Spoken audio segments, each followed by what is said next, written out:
ഈ പ്രായം കൂടാതെ യൗവനം നിലനിർത്താൻ വലിയ വലിയ ആൾക്കാർ സെലിബ്രിറ്റീസ് ഒക്കെ യൂസ് ചെയ്യുന്ന ഒരു മരുന്നുണ്ട്. അതിനെപ്പറ്റി കേട്ടിട്ടുണ്ടോ നിങ്ങൾ? എന്താണെന്ന് വെച്ചാൽ ചെറിയ കുട്ടികളുടെ ബ്ലഡ് പ്യൂരിഫൈ ചെയ്തെടുത്തിട്ടാണ് ഈ മരുന്ന് ഉണ്ടാക്കുന്നത്.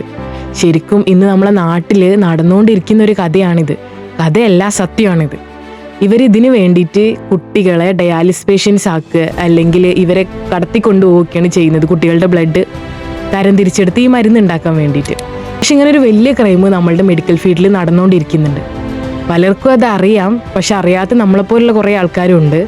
അങ്ങനത്തെ ഒരു കഥയെ ആസ്പദമാക്കിയിട്ടുള്ള ഒരു നോവൽ ഞാൻ വായിച്ചു.